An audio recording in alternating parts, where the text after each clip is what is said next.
Shalom Bapak Ibu Saudara. Selamat Natal. Kok pada diam hari ini? Selamat Hari Natal. Pada ini ya.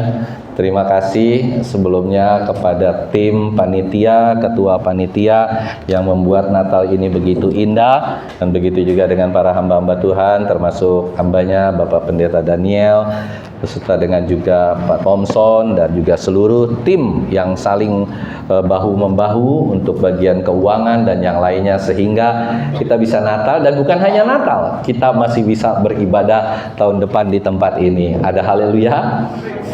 Sekalipun dengan deg-degan dan juga dengan hati yang cetat-cetut, tetapi kita bisa lanjut di tempat ini. Puji Tuhan.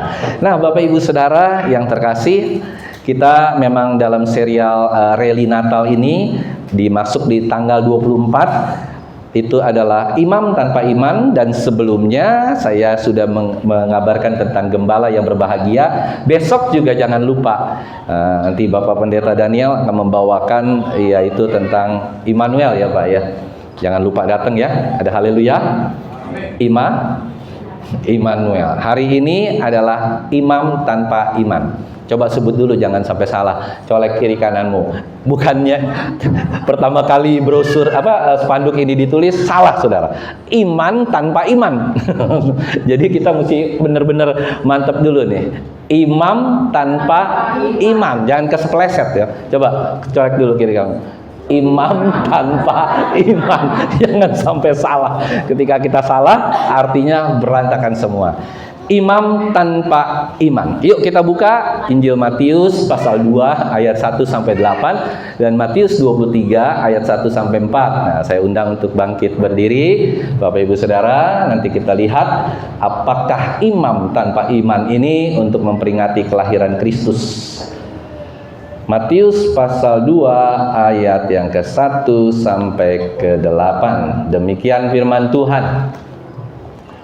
Sesudah Yesus dilahirkan di Bethlehem di tanah Yudea pada zaman Raja Herodes, datanglah orang-orang Majus dari timur ke Yerusalem. Ayat yang kedua, 1, 2, 3. Dan bertanya-tanya, di manakah dia pada orang Yahudi yang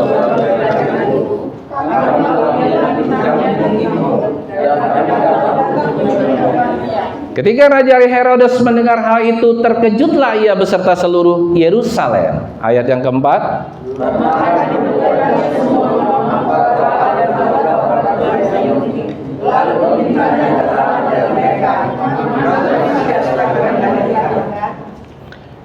Terus ayat keberapa sekarang? Kelima. Masih belum ngantuk ya. Mereka berkata kepadanya, di Bethlehem di tanah Yudea, karena demikianlah ada tertulis dalam kitab Nabi. Ayat yang ke-6.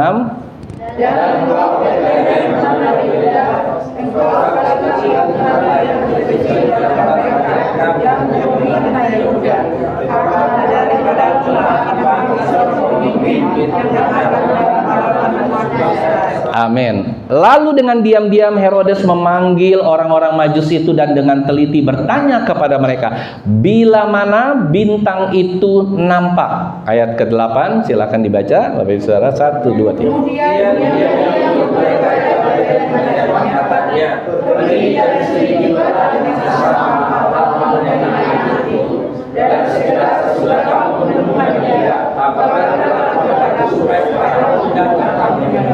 Jadi pada bagian yang pertama kita lihat ada orang Majus yang menemui Yesus.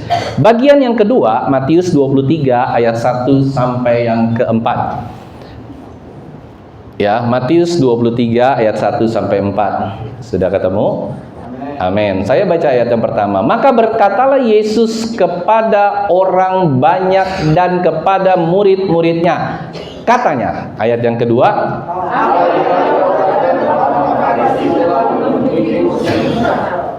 Sebab itu turutilah dan lakukanlah segala sesuatu yang mereka ajarkan kepadamu.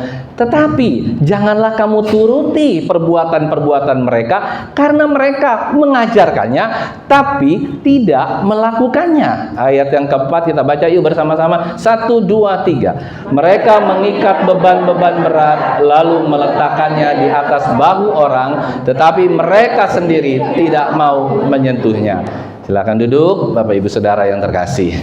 Suatu saat ada satu cerita tentang satu guru yang sedang mengajar anak-anak muridnya.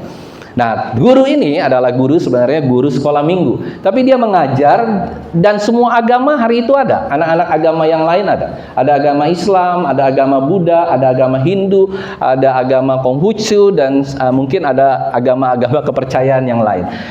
Suatu saat mereka dibilang sama si sang guru gini, kalian anak-anak Allah, anak-anak Kristen, mengapa kalian disebut Kristen?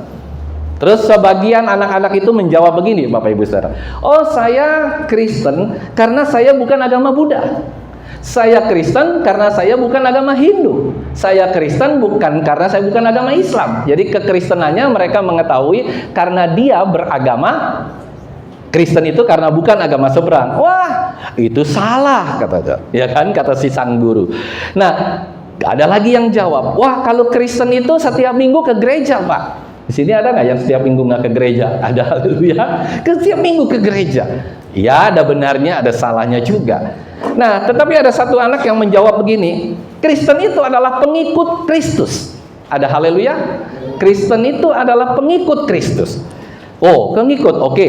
Kalau pengikut Kristus, sekarang saya mau tanya, kalau orang menjadi pengikut, kita diikutin sama orang, pengikut itu di belakang atau di depan, Bapak Ibu Saudara? Hah? Di belakang. Kalau saya jalan lurus, maka yang di belakang ikut lurus. Saya jalan ke kiri, ikut ke kiri. Saya jalan ke kanan, ikut ke kanan.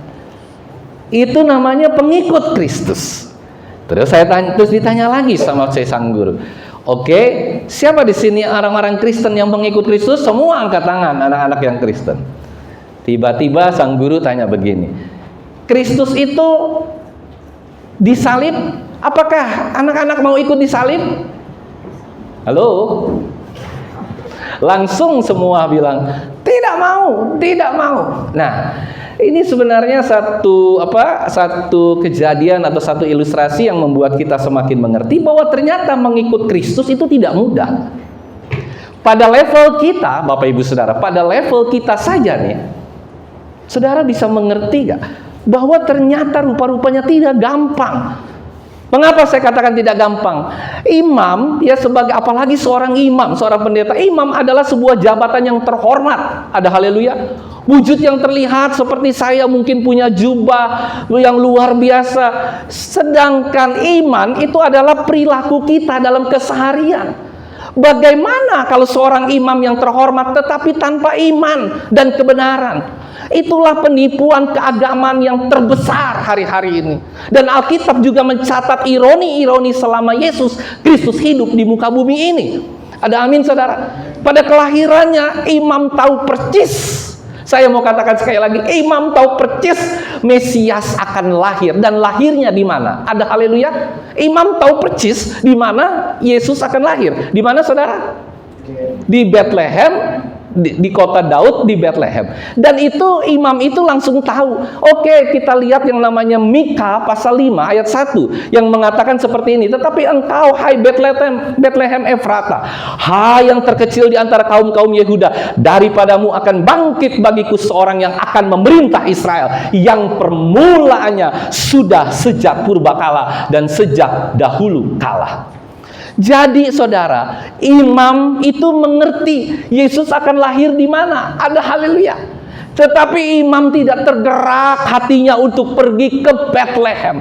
Imam hanya ada di istana. Imam tidak punya hati untuk menemui Yesus, bahkan melihat Yesus, bagaimana rupanya Yesus, bagaimana ada hal-hal yang luar biasa. Oleh karena itu tidak salah, Allah itu tidak mau memakai imam untuk melihat Yesus lahir. Dan yang Allah pakai adalah yang pertama, serial kita yang pertama atau rally kita pertama adalah gembala yang berbahagia. Gembala yang diminta oleh Allah untuk melihat bayinya Yesus. Dan yang kedua siapa Bapak Ibu Saudara? Orang Majus. Orang Majus melihatnya bukan hari itu Yesus lahir, hari itu datang, tetapi kurang lebih 3-12 bulan. Karena perjalanan dari orang Majus itu sampai ke Bethlehem itu kurang lebih 3-12 bulan. Nah, Bapak Ibu Saudara yang terkasih, saya ingin kita melihat ini sebagai satu kehidupan yang luar biasa. Bahkan di akhir kehidupannya, siapa lagi yang berperan untuk menghukum Yesus, mengkhianati Yesus, dan menjebloskan Yesus masuk ke dalam kayu salib? Siapa saudara? Yusuf siapa tuh namanya? Saya agak lupa tuh. Yusuf, Kayafas. Imam juga, imam bersongkongkol dengan Pontius Pilatus untuk membunuh Yesus. Imam lagi saudara. Bayangkan, di akhir kehidupan inilah Yesus dikhianati, Yesus iskom. Oleh karena itu Yesus bicara keras bahwa banyak imam yang tidak masuk surga, banyak yang dipanggil, sedikit yang dipilih. Matius pasal 7 ayat 21 juga, aku tidak mengenal engkau. Padahal dia sudah melakukan mujizat, dia sudah melakukan apa Bapak Ibu Saudara? Dia sudah melakukan yang sakit disembuhkan, dia bisa menengking, bahkan membangkitkan orang mati. Tetapi semua tidak dianggap oleh Yesus. Aku tidak mengenal engkau. Saudara yang terkasih, iman terlalu mahal harganya. Ada haleluya. Iman itu terlalu mahal harganya. Seperti Nikodemus yang beriman. Dia beriman tapi dia dikucilkan Bapak Ibu Saudara. Dia beriman tetapi dia tidak dihiraukan oleh pengikutnya. Tetapi Tuhan bilang begini saudara. Luar biasa ini Yesus.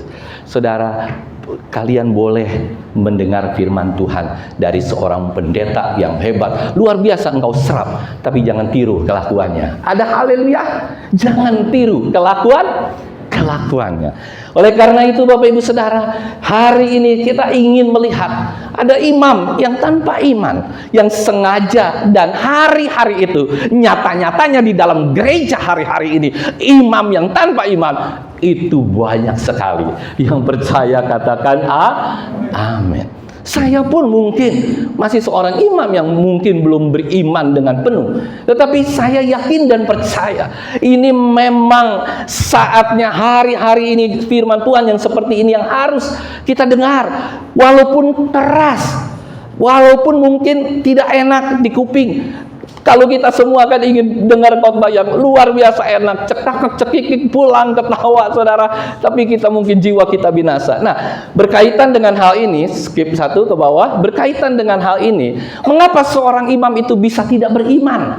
Ya, terus skip. Yang pertama Bapak Ibu Saudara, seorang imam itu bisa tidak beriman karena imam itu mengajar kebenaran tetapi dia tidak melakukannya. Sorry ya, banyak loh Bapak Ibu Saudara, pendeta-pendeta yang hanya khotbah ini itu, tetapi habis pulang khotbah dia berzina, pulang khotbah dia main judi, pulang khotbah dia ngerokok, pulang khotbah dia melakukan hal-hal yang luar biasa, jauh daripada harapan Allah. Oleh karena itu hati-hati dengan imam yang sering kali mendowngrade, mendiskon kebenaran. Kalau baju mau Natalan boleh kita beli yang tapi kebenaran itu tidak pernah boleh didiskon. Ada haleluya. Kebenaran jangan pernah didiskon. Saudara, ketika kita mendiskon kebenaran, ketika kita mendowngrade kebenaran, itu efeknya akan luar biasa. Saudara masih ingat ada dua kisah, tapi saya hanya ambil satu kisah saja. Ada dua kisah yang sangat tragis di dalam perjanjian lama. Saudara tahu siapa? Imam Eli sama Imam Harun.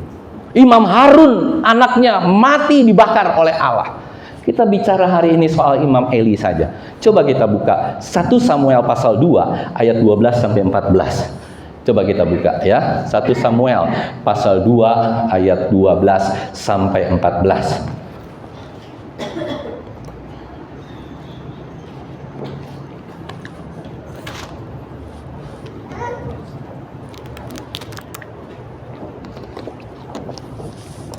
Satu Samuel pasal 2 ayat 12 sampai 14. Demikian firman Tuhan. Adapun anak-anak lelaki Eli adalah orang-orang Dursila. Eli itu siapa Bapak Ibu Saudara? Imam besar. Anaknya Dursila loh Saudara. Luar biasa nggak? Dan ini bukan hanya ada di Alkitab, banyak Saudara pendeta gembala sidang yang punya anak Dursila. Terus tidak mengindahkan Tuhan. Ayat 13, ataupun batas hak para imam terhadap bangsa itu, setiap kali seseorang mempersembahkan korban sembelihan sementara daging itu dimasak, datanglah bujang imam membawa garpu bergigi 3 di tangannya dan dicucukkannya ke dalam bejana atau ke dalam kuali atau ke dalam belanga atau ke dalam periuk. Segala yang ditarik dengan garpu itu ke atas diambil imam itu untuk dirinya sendiri. Sedemikianlah mereka memperlakukan orang Israel yang datang ke sana di Silo. Saya singkatkan begini Bapak Ibu Saudara. Imam Eli ini sudah mengajar anak-anaknya, tetapi dia tidak tegas. Dia tidak mengajar tentang kebenaran, di mana kalau mau mengambil makanan waktu zaman perjanjian lama, waktu orang imam mau mengambil makanan itu memang dimasak ya, soal sapi atau apa, dan ketika dia dicucuk Saudara, itu harus dadanya. Jadi bagian dada adalah bagian seorang imam, nggak boleh yang lain-lain.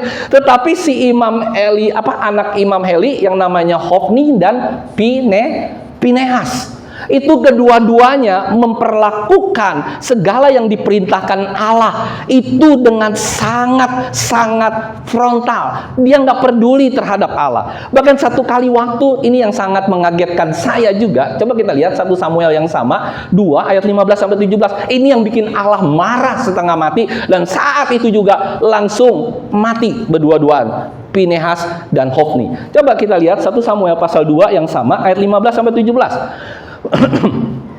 Bahkan sebelum lemaknya dibakar, bujang iman itu datang lalu berkata kepada orang yang mempersembahkan korban itu, berikanlah daging kepada imam untuk dipanggang, sebab ia tidak mau menerima daripadamu daging yang dimasak, hanya yang mentah saja. Tapi ayat 16 kita lihat baik-baik ya. Apabila orang itu menjawabnya, bukankah lemak itu harus dibakar dahulu, kemudian barulah ambil bagimu sesuta hati? Maka berkatalah ia kepada orang itu, sekarang juga harus kau berikan, kalau tidak aku akan mengambilnya dengan gile. Seorang anak imam ngambil makanan dengan mengambil makanan dengan kekerasan. Kalau kamu nggak mau kasih, aku hajar kau. Kalau kamu nggak mau kasih, aku hajar kau. Luar biasa ya. Nah, hal inilah yang membuat kita semakin mengerti bahwa mereka lalai, iman ini lalai untuk mengajarkan, bukan mengajarkan kebenaran. Mungkin dia hebat, khotbah seperti ini, seperti saya mungkin hebat, tapi ketika saya mengajar anak saya, ketika saya mengajar saudara, mungkin loyo, mungkin nggak bisa apa-apa. Disinilah yang ingin saya katakan, bahwa dosa-dosa putra-putranya Eli ini saudara sungguh sangat tragis, yang membuat anak-anaknya akhirnya dibunuh oleh Allah sendiri, dibikin mati hari itu juga. Mereka tidak menghormati Allah, mereka melawan pelanggaran, bertindak sewenang-wenang terhadap bangsa Israel. Disinilah letak kegagalan imamnya Eli.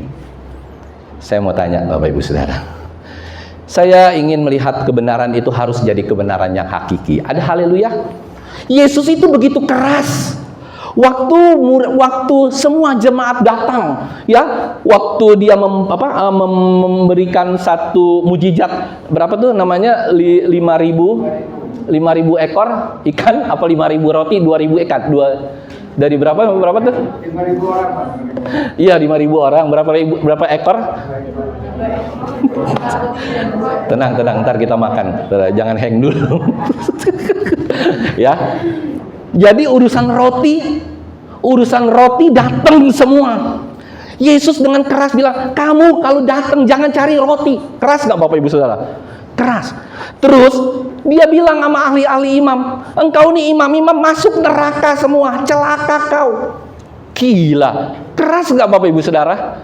Terus lebih keras lagi saudara, Kalau ketika dia menyampaikan firman Tuhan, wow, sangat keras. Bahkan dia katakan begini, minum darahku, makan dagingku. Ini keras sekali. Yesus pernah sekali waktu mengatakan, engkau adalah anak-anak setan, bukan anak-anak Allah. Saya mau tanya sama Bapak Ibu Saudara, kalau Bapak Ibu Saudara masuk ke gereja saya, ke gereja kita ini, tiba-tiba, engkau anak setan, engkau anak setan, engkau anak setan. Kira-kira Bapak Ibu Saudara mau datang lagi nggak minggu depan? Ada haleluya? Saya yakin dan percaya. Tapi Yesus berkhotbah, dia benar-benar bukan hanya mengajarkan kebenaran, tapi dia melakukan kebenaran. Karena itu dia tidak ragu-ragu untuk berkhotbah, sekalipun ujungnya dia harus dibikin mati oleh orang-orang yang tidak senang, orang-orang yang benci kepada dia. Dia nggak peduli mau jemaat tersinggung deh, dia tidak peduli, saudara. Yang peduli adalah dia tidak mau berkhotbah secara picisan, dia tidak mau berkhotbah penuh lawakan. Apalagi kalau Yohanes Pembaptis yang khotbah, ada haleluya. Yohanes Pembaptis bilang apa, saudara? Datang nih semua, kau ular beludak, kau ular beludak, kau ular beludak, kau ular beludak, kau ular beludak, ular beludak. Minggu depan sepi nggak gereja? Halo? Sepi nggak kira-kira? Keras ya. Saya cuman mikir begini. Kalau Yesus jadi pengkhotbah hari ini di Indonesia, menurut Bapak Ibu Saudara, ada nggak kira-kira yang ibadahnya sebesar mungkin kemarin kayak Tiberias? Kira-kira akan ada nggak? Saya yakin nggak ada. Sepi gereja, nggak ada orang.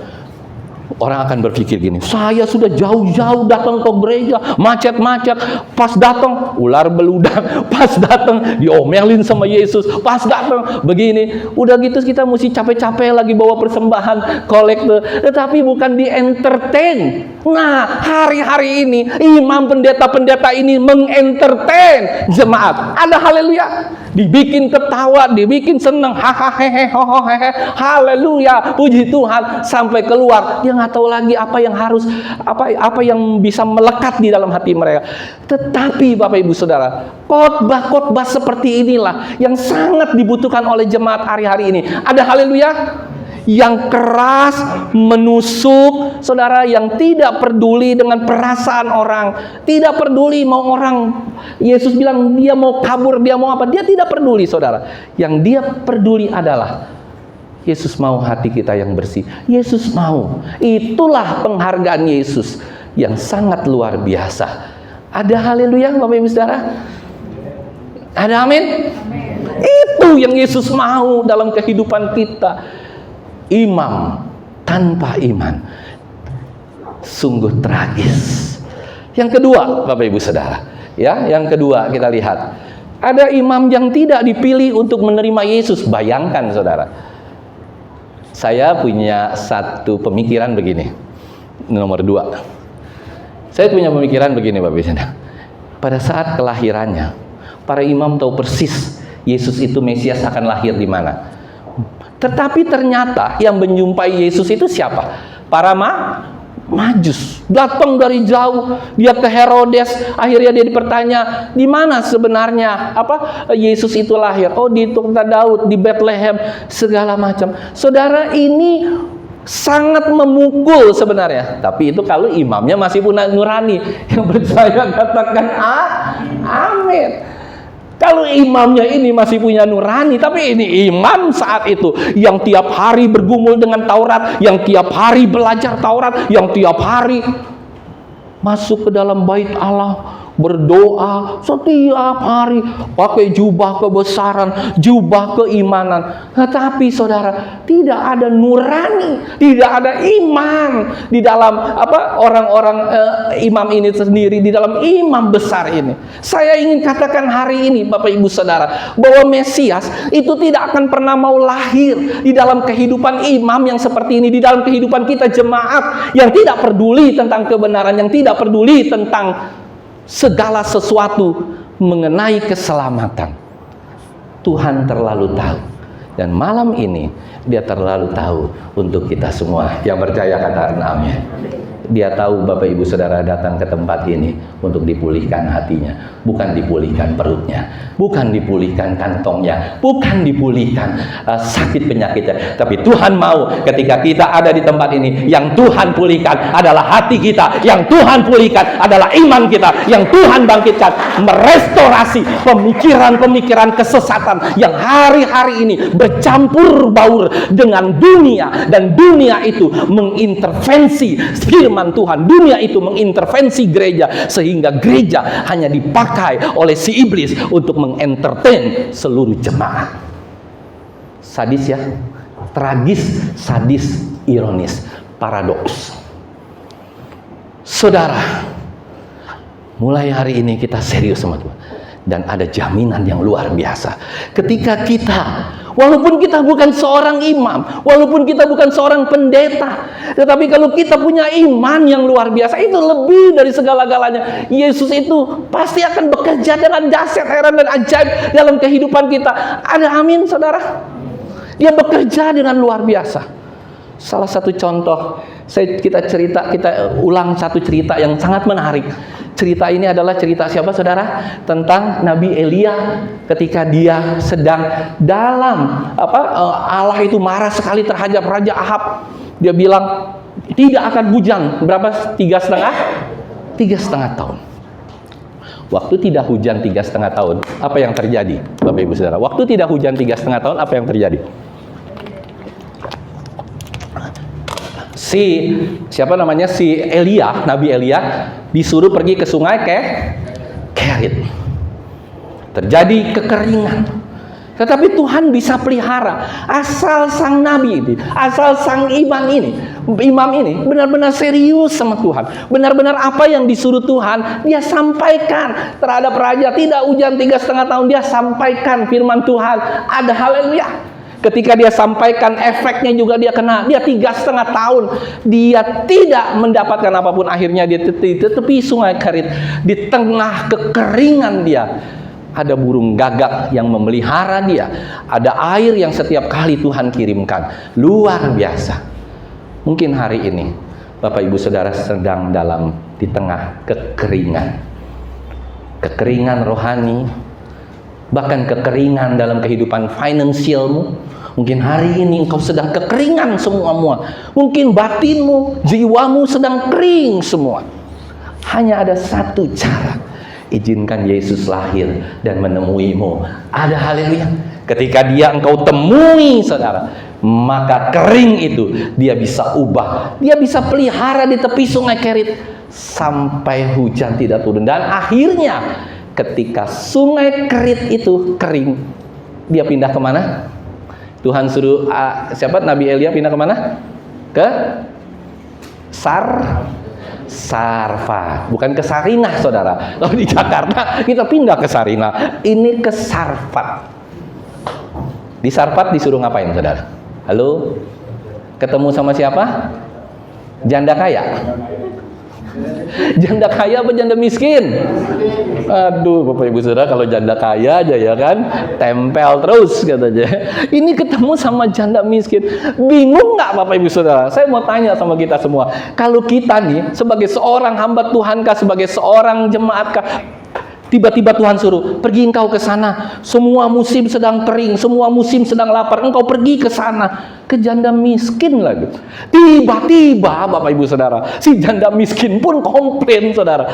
Waduh, saya kedatangan seorang nabi yang luar biasa. Pertama, nabinya minta apa, saudara? Air. Dikasih. Air turun. Memang Nabi Elia ini keterlaluan. Habis minta air, minta apa, saudara? Makanya Bapak Ibu Saudara kalau ke rumah orang jangan habis minta air, nggak pulang-pulang, makannya belum. Habis minta air, nggak ngeliat ini janda di Sarfat ini susah, saudara. Dia tiba-tiba minta lagi roti goreng. Minta roti. Ada nggak roti dong satu? Si janda bilang begini, kesel itu, saya yakin itu jawaban sangat kesel. Demi Allah yang hidup, ya kan? Saya nggak punya apa-apa, yang saya punya hanya segenggam tepung yang ada di tempayan, dan satu lagi saya hanya punya apa, saudara? Hah? Minyak. Di mana? Buli?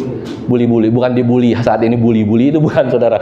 Ada di buli-buli tempat minyak saat itu, supaya nggak bocor. Habis ini saya goreng, saya mati. Benar nggak begitu di Alkitab bilang? Mati. Nah. Saya nggak bisa bayangkan gitu kan. Wah, tapi yang namanya Nabi Elia setengah preman rohani, ya kan? Tetap dia bilang, pokoknya saya mau makan, tenang saja katanya. Kalau Bapak Ibu Saudara punya tinggal segitu-segitunya, tiba-tiba datang saya, tiba-tiba mungkin datang hamba-hamba Tuhan yang ada di tempat ini ke rumahnya, ngasih nggak kira-kira Bapak Ibu Saudara? Halo, anak saudara ada 2, tinggal itu-itunya loh, tinggal itu-itunya, tinggal minyak itu tinggal sedikit, ngasih nggak kira-kira? Saya nggak yakin. Mungkin kita bilang, mohon maaf Pak, mohon maaf ya. Aduh, saya nih kali ini nggak ada. Coba kita sedikit iniin. Kalau saudara punya uang, hanya ada 25.000, 30.000 di kantong. Tiba-tiba ada orang datang, benar-benar hamba Tuhan. Ini hamba Tuhan benar, saudara. Bukan hamba Tuhan yang keliling-keliling nyari duit, bukan. Ini benar-benar dia lagi kesusahan. Ya kan, Nabi? Kita bisa lihat loh, hamba Tuhan yang serius, yang beneran, apa hamba Tuhan yang tukang keliling nyari berkat. Ini benar-benar. Kira-kira saudara tinggal duitnya tinggal segitu. Kalau saudara kasih, ntar malam saudara nggak makan, besok saudara nggak makan. Kira-kira kasih nggak? Oh, yang benar. Oh, saya nggak yakin. Ya nggak Bapak Ibu Saudara? Saya tidak yakin lo akan dikasih. Tetapi luar biasa. Janda di Sarfat ini dengan terkesel-kesel. Ya udahlah, pokoknya tenang. Ini tidak akan habis sampai sampai seterusnya. Dia praktekin saudara. Ternyata benar. Tepungnya nggak habis-habis, minyaknya nggak habis-habis. Ada haleluya. Saya mau katakan buat kita semua di malam kelahiran Yesus Kristus, ayo semua bertobat, temui Yesus, serius sama Yesus, serahkan dirimu sama Tuhan. Tuhan, ini aku loh Tuhan, aku hari ini punya begitu banyak dosa. Saya juga setiap hari, saudara. Dan Natal ini adalah terus terang Natal yang paling indah buat saya, karena saya bertobat dari satu dosa saya yang sudah 20 tahun saya terus dosa itu mengikuti saya. Tapi Bapak Ibu Saudara nggak boleh tahu, ada haleluya. Dan malam Natal ini adalah Natal yang paling menggembirakan buat saya. Ada amin saudara? Karena saya serius bertobat. Tuhan, waduh bahaya nih Tuhan. Saya bertobat sungguh-sungguh. Oleh karena itu Bapak Ibu Saudara, seberapa banyak kesalahanmu sama Tuhan, Yesus mau lahir, tapi dia tidak pernah mau lahir di hatimu yang kotor. Dia hanya mau lahir. Dia tidak peduli engkau tidak punya uang. Dia tidak peduli engkau tidak punya pendidikan yang hebat segala macam. Tuhan sanggup ubah. Tuhan terlalu banyak cara dan metode Allah untuk dapat memberkati manusia, sekalipun lewat janda di Sarfat. Jadi kalau Bapak Ibu Saudara bilang begini, aduh Pak, saya orang susah, ketemu sama hamba Tuhan susah, saudara akan minggir kan biasanya? No. Saudara, ketika saudara ketemu dengan hamba Tuhan yang susah, sama-sama susah, saudara gandengan tangan, saudara berdoa bersama-sama, saya yakin dan percaya detik itu juga, saat itu juga ada mujizat terjadi dengan luar biasa dalam hidupmu. Dan Tuhan akan mengubah bukan hanya ekonomimu, tapi mengubah paradigma pikirmu, merubah karaktermu, merubah segala sesuatu, dan engkau lebih mirip kepada Yesus, bukan kepada si iblis. Ada haleluya. Izinkan Tuhan hadir, izinkan dia lahir, karena Tuhan tidak akan pernah mau hadir, tidak akan pernah mau lahir ke dalam imam yang tanpa iman. Dia seakan-akan dia nggak ingat saudara, seakan-akan dia lupa ada imamnya. Tapi yang dia temuin siapa? Gembala yang berbahagia. Yang kedua yang dia temuin siapa saudara? Orang Majus. Loh, itu ada gambar ya, orang Majus. Saya hanya kasih gambaran saja. Imam yang tidak dipilih untuk bertemu dengan Yesus. Ngeri ya, imam itu juga bisa. Imam itu juga bisa seorang pendeta. Apalagi dia seorang pendeta. Sungguh mengerikan. Dan yang terakhir Bapak Ibu Saudara, Ini juga bahaya. Imam yang bersekongkol untuk merencanakan kematian Yesus. Siapa namanya tadi yang saya sudah sebut? Kayafas. Depannya apa? Nah, depannya apa? Ini kasih kuis nih. Ntar kalau ingat kita bisa kasih hadiah.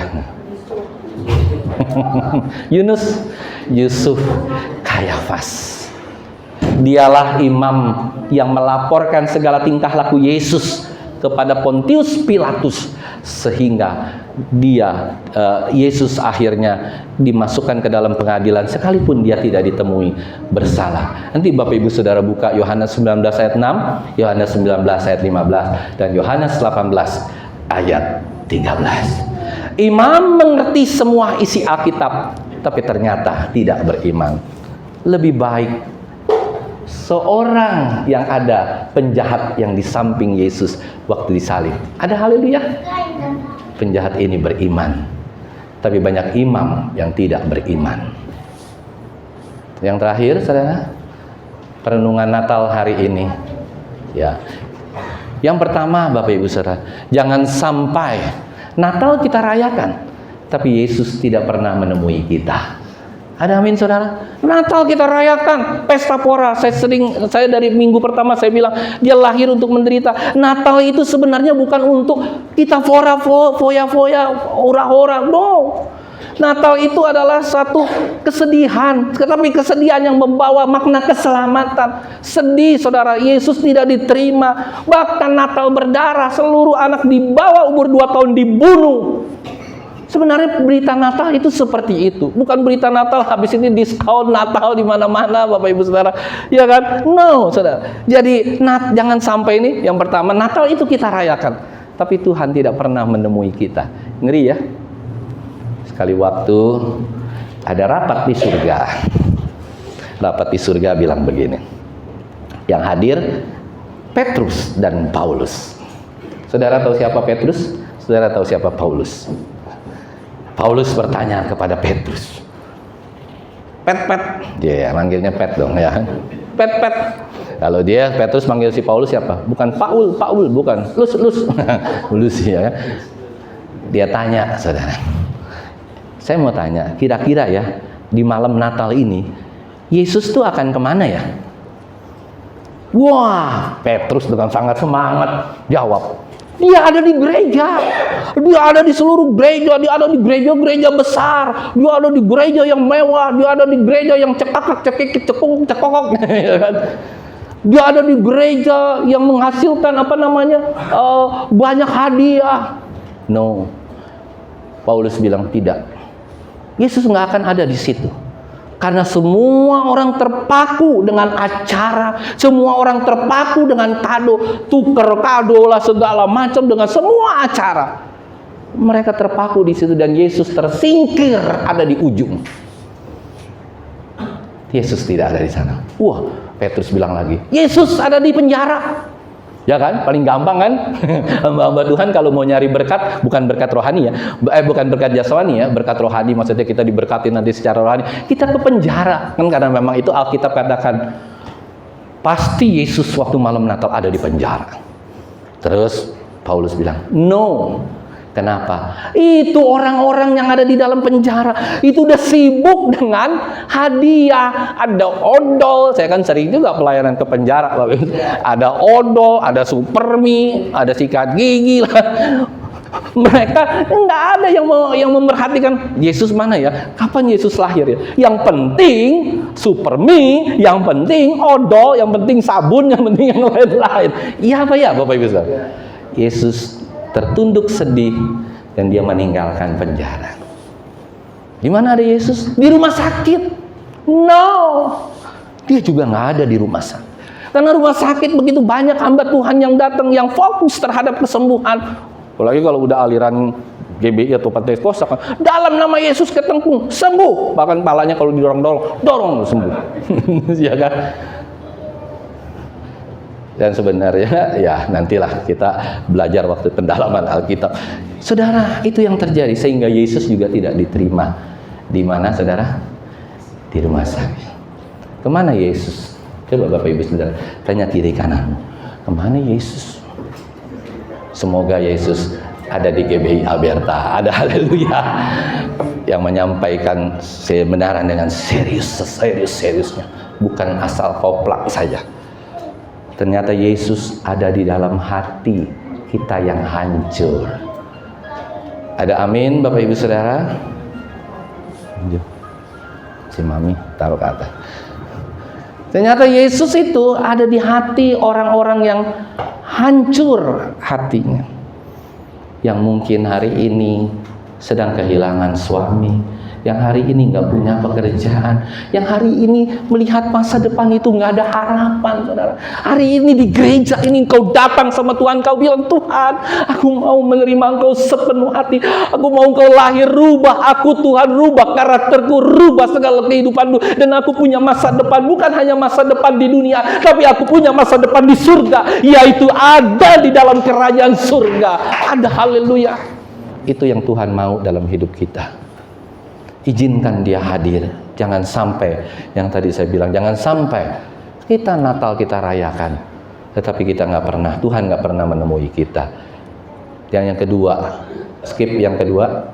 Yang kedua, dia telah lahir di Bethlehem, tapi sudahkah dia lahir dalam kehidupan kita?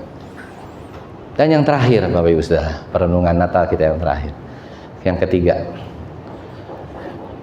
imam menjadi peringatan buat kita semua. Makanya hari ini saya khotbahkan imam untuk memperingati kita semua, agar kita tidak hanya menambah jalan panjang keagamaan, namun minus keimanan.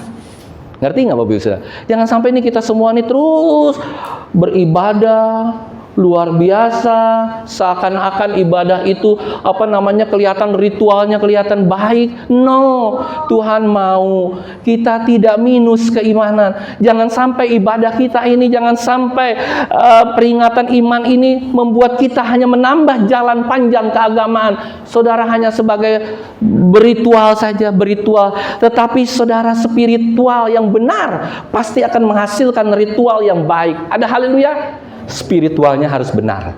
Barulah yang terakhir, ketika pengajarannya benar, spiritualnya benar, saya yakin dan percaya ritualnya pun akan benar. Yang percaya katakan amin. Tidak ada lagi orang yang akan naik ke mimbar, gebrak-gebrak mimbar, joget-joget di mimbar. Ada Roh Kudus. Dan saya mau katakan hari ini kepada kita semua, mungkin Bapak Ibu Saudara lupa, nanti kita akan belajar di pendalaman Alkitab. Saudara tahu, waktu di Perjanjian Baru itu ada seorang yang mendoakan orang. Itu bukan ngejeblaknya ke belakang. Kita tuh salah kaprah. Kita doakan dalam nama Yesus, dalam nama Yesus. Jeblak ke belakang kan? No. Yang benar adalah, saudara baca, tersungkur ke depan. Jadi kalau engkau mendoakan orang itu tersungkur ke depan, menyembah Yesus, this is the right. Tapi ketika engkau doakan, apalagi kau dorong-dorong, kalau tendang lagi cepat, belum lagi akan. No. Hati-hati ya. Apalagi segala macam ritual yang nggak benar, mulai hari ini saudara mengerti. Tuhan, aku nggak mau lagi yang begitu-begitu. Aku mau seperti, hidup aku harus seperti yang Alkitab ajarkan. Sehingga aku boleh sama seperti Kristus. Menderita, kita menderita. Dia senang ketika orang lain dilayani, kita pun senang. Itulah yang menjadi kerinduan buat kita semua hari ini.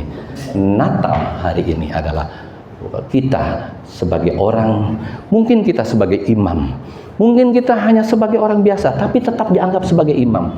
Tetaplah beriman, jangan sampai Tuhan melewatkan engkau ketika sedang kau di saat-saat terakhir engkau hidup.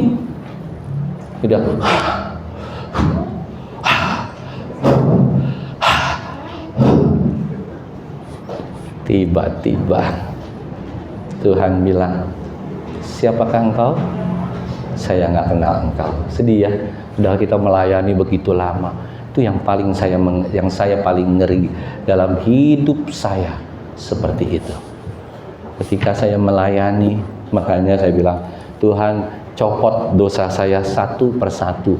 Dosa ini copot, dosa ini copot, dosa ini copot, dosa ini copot. Saya yakin dan percaya Tuhan pasti akan bekerja dengan luar biasa. Ada amin saudara? beberapa kali kita setiap tahun kita selalu mengalami, saya ya, bukan kita, mungkin ya Bapak Ibu Saudara juga. Saya tuh kalau sudah bulan Oktober, November saya stres. Bukan stres mempersiapkan khotbah Natal, bukan. Stres bayar sewa gereja. Ada haleluya. Setiap tahun, termasuk tahun ini. Tapi puji Tuhan, tahun ini cukup kompak kita semua untuk dapat berjibaku sehingga kita masih bisa melanjutkan hidup kita lagi untuk bergereja di tahun depan. Dari tahun ke tahun itu story-nya selalu berbeda. Ada haleluya. Di tahun yang pertama, tahun pertama atau tahun kedua ya, saya lupa dah, antara tahun pertama tahun kedua, Tuhan memberikan berkat buat kita bukan dengan cara yang biasa-biasa, tapi dengan cara yang tidak biasa. Dia bisa memberikan berkat untuk kita melanjutkan gereja. Waktu itu sewa kita di Mangga Besar itu 45 juta atau 50 juta gitu. Bisa tiba-tiba Bapak Ibu Saudara, kita tiba-tiba diberikan satu hotel, ya, bukan satu hotel, maksudnya satu area di hotel, karena orangnya itu tidak jadi nikah. Tapi ini kita jangan berdoa ya, sini jangan nggak jadi nikah, besok tempatnya kita bisa pakai untuk malam dana ya. Tiba-tiba kita kepikir semua, oh ya kita ngadain malam dana yuk. Nah, malam dana kita undang. Yang waktu itu Pak Junaidi Salat, udah almarhum ya kalau nggak salah ya. Waktu itu Pak Junaidi Salat, hotelnya keren saudara. Gereja kita kecil, jemaatnya saat itu cuma 10 orang, apa 9 orang gitu loh, ya kan? Saya sama anak-anak aja sudah 4 orang, selebihnya pemain musik. Jadi jemaatnya cuma 3 orang. 3 orang ini itu nenek-nenek, dan nenek-nenek yang kira-kira sebentar lagi dipanggil Tuhan. Benar, ini di Mangga Besar kejadian benar. Tapi kita bisa dikasih tempat di hotel, kita ngadain malam dana, dan tepat 50 juta atau 40 juta terkumpul, tidak lebih 1 peser pun, plus tempat pengantin nginep, saya dan istri pakai untuk nginep. Ada haleluya. Setiap tahun this is the different story. Tahun ketiga different story. Tahun yang lalu tiba-tiba ada orang memberikan uang sekian gitu, saya kenal orangnya dan saya sering berkhotbah di sana, saya nggak pernah minta. Tahun lalunya lagi beda lagi story-nya. Tetapi tetap saudara, buat adrenalin saya selalu deg-degan. Ada haleluya. Tuhan paling senang buat kita selalu stres dan deg-degan. Tetapi di ujungnya dia pasti akan menyediakan tempat. Dia pasti akan menyediakan berkat-berkat yang baik. Asal Yesus Kristus itu lahir dalam hidup kita.